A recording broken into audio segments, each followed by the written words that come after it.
Ekibiina ki FDC kikomekereza olusirika lw'ababaka baakyo abagenda mu Paalamenti e12 nga luno luyindidde mu disitulikiti y'e Buikwe. Olusirika luno olubadde olw'ennaku ebbiri lugendereddwamu okubangula ababaka abalonde ku nzirukanya y'emirimu mu Paalamenti nga basosowaza ebiruubirirwa by'ekibiina ki FDC.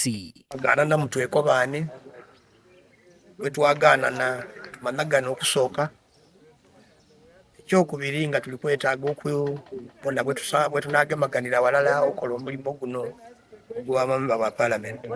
Batubulidde okusomooza kwe baayitamu okuviira ddala mu kakuyege okutuuka mu kaseera k'okulonda. Olwakawedde tekaali ka muzannyo ande buli munnayuganda akkiriza nti okuwangula n'okulangibwa bintu bya njawulo. Tulina bannaffe abaawangula niwe katuuka kulangibwa ne batasobola kulangibwa ate nga akalulu abalonzi baakabawa. Mu Paalamenti e12 FDC yaleeta ababaka 9 bokka okwetoloola eggwanga. Few in number, all right, but the fight will be determined by factors other than numbers. The other factors, there are small people who have beaten big people in the fight. Haven't you seen this? There are forces which operate from the standpoint of smallness in number, but defeating bigger forces. You have seen it. Liberation movements started by fewer people, executed by fewer revolutionary people when they are smaller in number. Kati tugenda kuteesa mwe tudda mu session eddako tumanye nti abantu omwenda tutereeza tutya be tusobola otereeza tupanga tutya okutambulira awamu making sure nti strategically ne tactfully to survivinga ate to managing okupushinga beyond parliament eno then tuzaba meka 2031. Ekyokukyusa obuyinza mu mirembe naddala mu kifo ky'omukulembeze w'eggwanga kye kimu ku ebyo bye baagala okusaaka essira.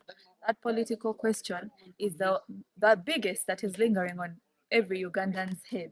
When and how will transition happen? And what will the future leadership provide for Ugandans?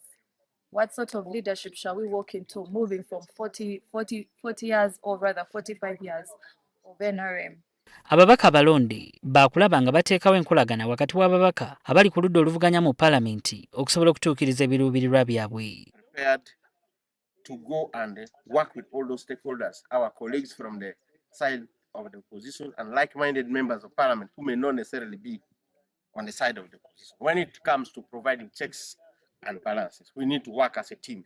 Kyokka n'abo ku ludda lwa NRM nga bali ku mulamwa gwe gumu nabo baakubawagira. There are members of Parliament elected on NRM party ticket, but they are not really subjective to the whims and wishes of those in power when they are even misruling, when they are practicing corruption. So we shall work with those kind of people together.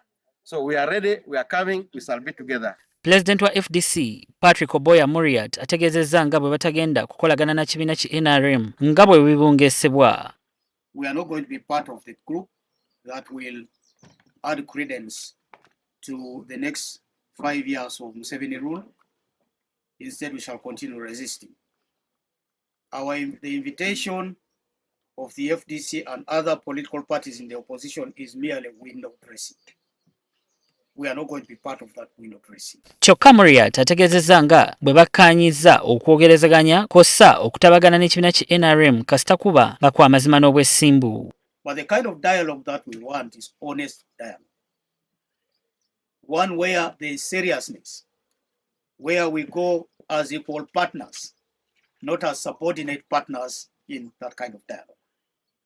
So if there is anything to reconcile, the ball is in the courts of the person who is in power.